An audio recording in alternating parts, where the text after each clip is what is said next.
Well, ladies and gentlemen, welcome to NXT review and results for October 3rd, 2018. This episode was pretty good wrestling. I had good wrestling, good promos for future matches that are coming up, as well as a promo on Ani Lorcan and Danny Birch. Very good stuff on promos and hyping up different characters on this show tonight. Storyline build around Aleister Black, that's kind of not been really, wasn't touched up too much on this episode tonight, outside of Nikki Cross's weirded out fucking opening segment to this show, before they did the opening promo video of the NXT show. She was saying about how she's going to play with Bianca Belair and how she knows who did it.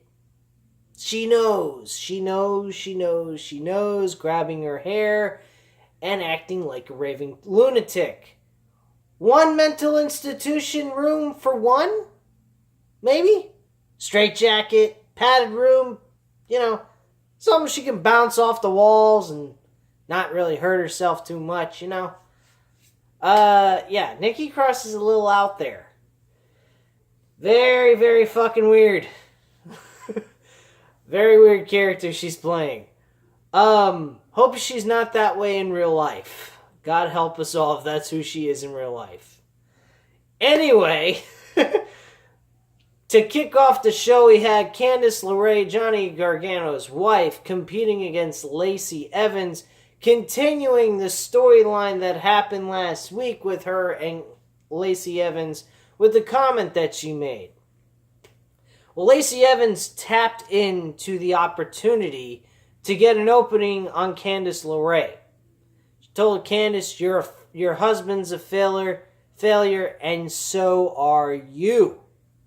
That got Candice LeRae very pissed off and attacked Lacey Evans like crazy, eventually having the referee have to pull her off of her and getting hit with the women's rights maneuver performed by Lacey Evans, and Lacey Evans picking up the victory. My overall opinion about the in-ring work by these women tonight, between these two, was actually pretty decent. I don't think Candice LeRae is actually a great in-ring performer. She's decent nonetheless. Notable enough to, be entertained to see her in in-ring action. She's not going to give you no 5-star classic or anything that Shayna Baszler or Kairi Sane or an Asuka or even a fucking Becky Lynch or Charlotte will give you, or Sasha Banks. But she's a decent enough wrestler. So I ain't got too many complaints on this match. After that, we had a promo video of the, the triple threat match for the NXT North American Championship that's going to be but it's going to be happening next week. This matchup, I personally feel, is going to be the match of the month. I really believe that. I think this matchup is going to be worth everyone's fucking time. If people do not tune into this, they are fucking stupid. This is one hell of a championship match that you cannot miss. And just think about it. I'm going to be doing a review Monday night next week on October 8th for the Kingdom of Professional Wrestling for New Japan Wrestling show that's happening on October 8th. And it's going to have a triple threat match for the World Heavyweight title in New Japan Wrestling. It's going to have Kenny Omega, Cody Rhodes, and Kota Ibushi for the IWGP Heavyweight Championship. That, my friends, is going to be one hell of a fucking matchup. And this will probably be its competitor to that matchup. So it's kind of interesting that they're going to have those two matches performed in the same week. I'm pretty excited to see which one will outdo the other in this situation. So, here's the situation on that. My personal opinion, my prediction, who is going to win the WWE NXT North American Championship, my money is going on Adam Cole, baby. That's who. That is the guy that needs to win back the championship. I don't feel that Ricochet should have won the North American Championship to begin with. I think that is a load of bullshit. A man that should have been taking the NXT North American Championship from Adam Cole should be EC3. The man has been getting nothing. And for him to be built up in a winning streak and get a shot for the North American Championship would have been something very valuable to him at this point in time in his career, especially where he is at right now. My God, tonight, just skipping ahead towards the main event, I was very upset that EC3 lost this match to Lars Sullivan. Very disappointing. I don't understand why Lars Sullivan needed the win so badly. It made no sense to me. Lars Sullivan's been on a roll. What's one loss going to do to his momentum? Nothing. He had his beat up segment on EC3. Why not give EC3 a chance to have redemption on that attack or revenge? I mean, come on, man. That was fucking bullshit in my personal opinion. I actually did not like the fact that they did not give EC3 the win. He's been losing every fucking match he's in. Every major big match he's in, he loses. Why? I don't get that. That's really disappointing in my personal opinion. They need to find some people to work with him to job out and make him look good. Lars Sullivan didn't need to win this match. It wouldn't have hurt his momentum. I honestly don't think that. If anything, they could have built off of this towards another, for these two to have a one-on-one match at NXT TakeOver War Games. Or have them in the War Games match itself. But for Lars Sullivan to beat EC3, I don't see any point of EC3 to continue to go after Lars Sullivan. You're not going to make anything of it. They've already established you as being the weak link between the two. Because one week you're getting your ass kicked, then a couple of weeks later you're coming back, you're having a chance at a match with Lars Sullivan to even up the odds of what happened and get revenge, and you lose again? I mean, granted, the beat-up segment wasn't for a matchup, but still, in that segment, he technically lost in your eyes. He got his ass kicked. I don't care about this build sympathy bullshit for EC3. He doesn't need sympathy. Look at the fucking man. He's built like a freaking brick house. Get out of here. He should have won. Disagreed with that decision. Whoever made that decision to make Lars Sullivan win against EC3 is a fucking idiot. And that's my only rant about this episode tonight that I have. The Forgotten Sons, they won their match in a 6-man tag team match. Good for them. Yippee. Didn't really care. Now, Johnny Gargano versus Tony Nese. Very, very good matchup. This match really, in my personal opinions, I kind of felt that this match should have been a freaking main event match. And Lars Sullivan, EC3 should have been before them. Bad booking placement because the audience, they didn't seem to care too much for Lars Sullivan and EC3 anyway. So, whatever. Who fucking cares? I guess maybe having EC3 lose with me just saying that the fans were not too high into this matchup, the way it was unfolding, I guess maybe it's a good thing Lars Sullivan won instead of EC3, because EC3 would have gotten nothing out of it. It would have felt like a nothing moment for him because the fans weren't even into it. So whatever. But Tony Nese and Johnny Gargano, I did like the little storytelling they had going into this, going into it and finishing the matchup, that Mauro Ranallo and the commentators were saying that he went into this match with no attitude, not getting mad, not getting frustrated, just went in there, did his thing, performed and wrestled and won. I liked it. I liked the little storyline they got. that might give, if they continue to do that with him, and then have him go up against Tommaso Ciampa at the end of the WWE scheduled year where WrestleMania comes up in April or March, whatever you want to say, and they have them compete for this NXT World title again, this will make sense for him to win at that point.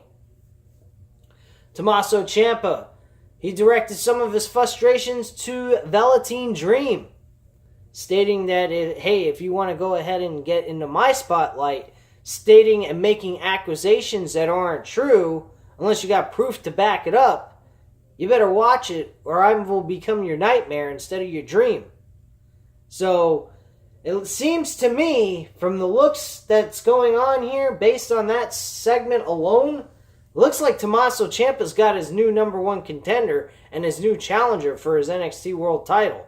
I don't know if it's at this pay-per-view coming up in November or in January, but it's going to be at some point one of those two pay-per-views. So that should be pretty exciting in itself to see Velveteen Dream compete in a world championship. Now, seeing him win, I highly doubt it's going to happen. Let's see here. What else do we have on this show? By the way, we did get Ani Lorcan and Danny Birch had their segment. Very good segment. Good way of giving us some kind of biography behind these two guys and giving us a story towards how they became a tag team. Something you don't see on WWE main programming.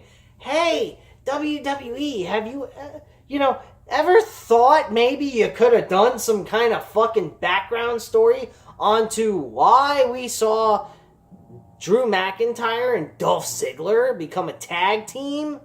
That would have been great. Two guys, one guy came back from injury, another guy fighting and scratching and clawing his way to the top. Can't seem to do it. He's always jobbing out to other people. He never gets the benefit of the doubt. Never given a bigger, opportunity to win bigger belts. And having those two guys would have made sense to build some kind of story to what got them together. All they did was throw Drew McIntyre and Dolph Ziggler on a Raw together at the same time, and then just poof, magically they became a tag team. They could have done something similar what Ani Lorcan and Danny Birch did on NXT one episode. That would have made a lot more sense now, wouldn't it? Gee, WWE, you ought to think about things like that. Yeah.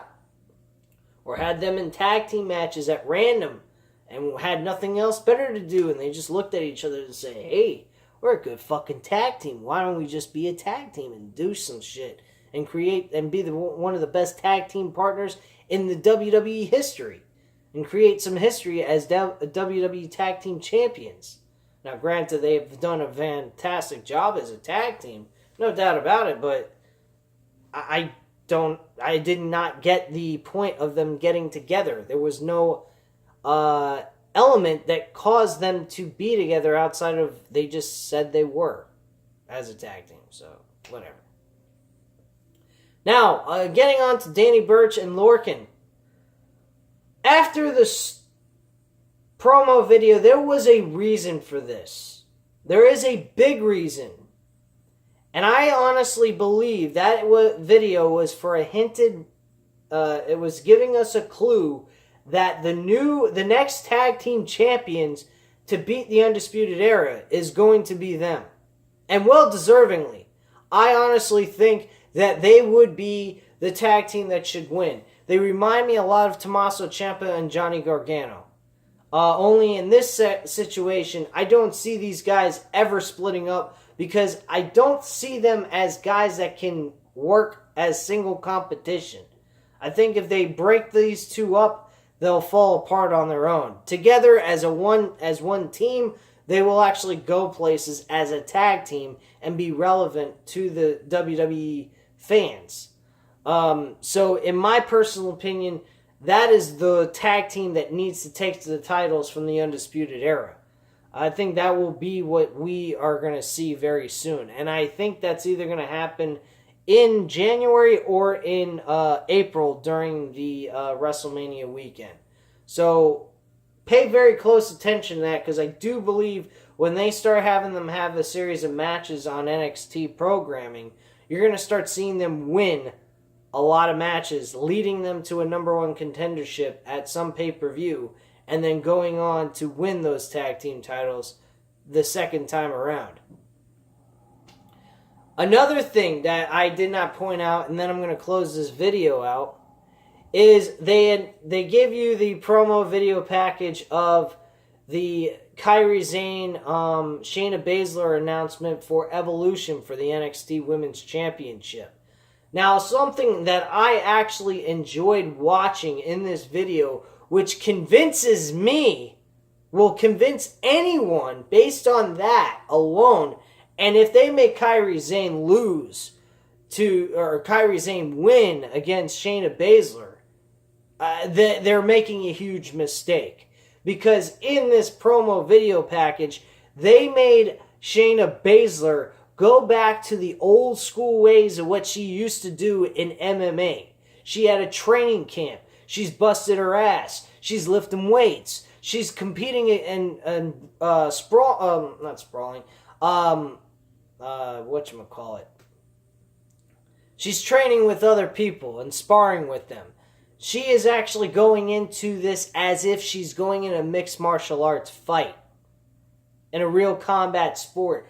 And if you make Kairi Sane beat Shayna Baszler in this fashion, you're making the biggest mistake of your life.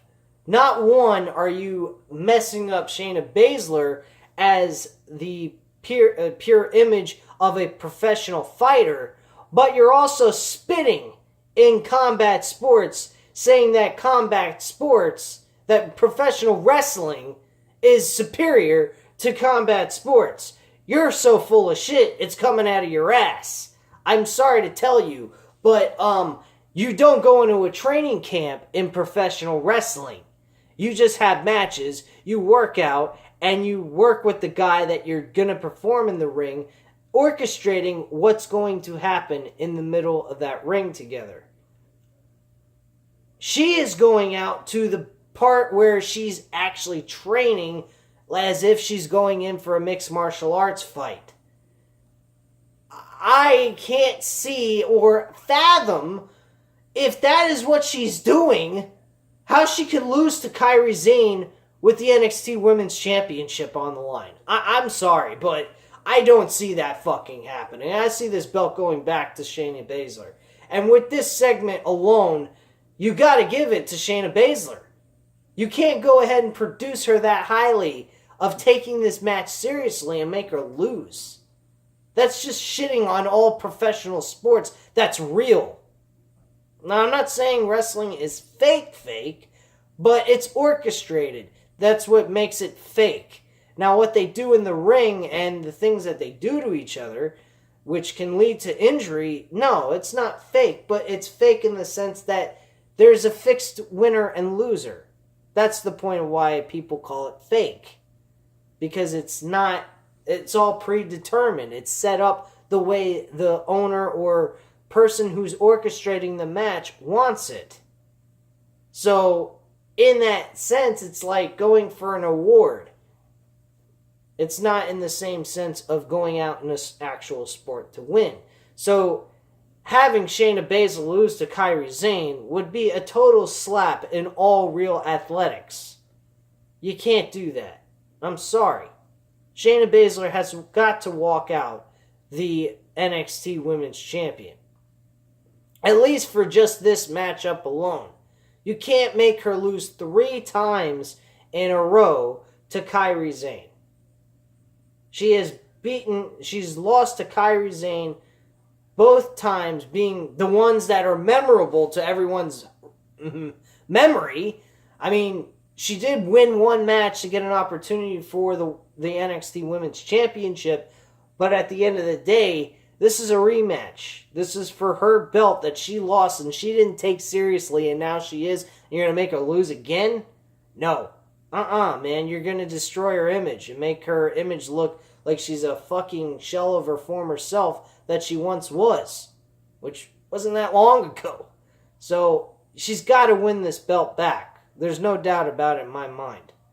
If anyone disagrees with me, leave your comments and opinions down below and tell me why you disagree with me on this subject. Because me personally, I think Shayna Baszler deserves and should be the women's champion. She's one of the best female wrestlers in the fucking world outside of Ronda Rousey, and she's still better than Ronda Rousey. As an MMA fighter, Shayna Baszler is nothing compared to Ronda Rousey, but as a character on WWE programming, either on Raw or NXT, the comparison between the two is vastly different. They are very, very different. So, you can say whatever you want, but Shayna Baszler needs to walk out the new NXT Women's Champion. End of story.